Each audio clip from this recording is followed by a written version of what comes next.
खाण्या वाचून आणि ठेवण्या वाचून जर फळं खराब होत असतील तर माजुरीपणाच म्हणावा, पण आपण नाहीत बरं का त्यातले. माजुरीपणाचे आपण नाही आहेत, पूर्ण फळं खाऊन घ्यायचे. त्यामुळेच हे टोपलीमध्ये असे ठेवते.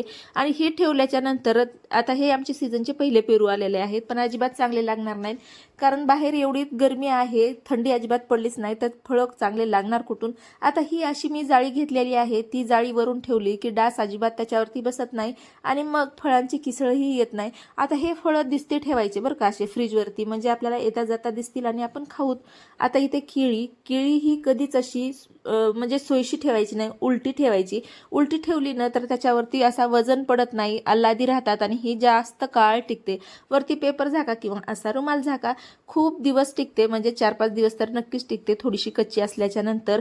आता लगेच दही इरजून घ्यावं म्हणलं आणि कोमट झालेल्या दुधामध्ये 1 चमचा इरजण टाकून आणि छान असं ढवळून घेतलं ना. ढवळल्याच्या नंतर माझा अनुभव आहे लवकर दही विरजतं.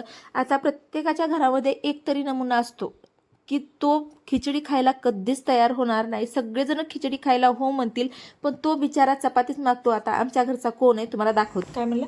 पोळ्या. पोळी करणार आहे ना, इकडे ये.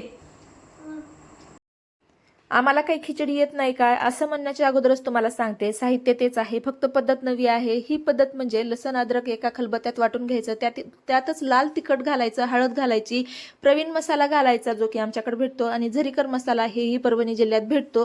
तर झरीकर मसाला जो गरम मसाला आहे तो घालायचा आणि छान असं पाणी टाकून थोडंसं वाटून घ्यायचं खलबत्त्यामध्ये. आता एका कुकरमध्ये जिरे, मोहरी, कांदा, कढीपत्ता घालायचा आणि छान तळल्याच्या नंतर हा मसाला घालायचा. तेल सुटेपर्यंत हा छान असा मसाला होऊ द्यायचा, लसण अद्रकीचा कच्चेपणा जाऊ द्यायचा. छान असं तेल सुटल्याच्या नंतर त्याच्यामध्ये टोमॅटो घालायचा. वटाणे गिटाणे असले आता थंडीच्या दिवसामध्ये येत असतील तर तेही घाला, ऑप्शनल आहे, नाही तर रात्री भिजत घालायचे आणि ते घालायचे. नंतर तांदूळ घेतले आणि त्यामध्ये मुगाची डाळ टाकलेली आहे. त्यामध्ये दुसऱ्याही डाळी तुम्ही ॲड करू शकतात, ऑप्शनल आहेत. आणि छान असं मिक्स करायचं आणि त्यामध्ये चवीनुसार मीठ टाकायचं, कोथिंबीर टाकायचं, पाणी घालायचं आणि छान अशा 3 शिट्ट्या होऊ द्यायच्या. खिचडी आपली तयार आहे.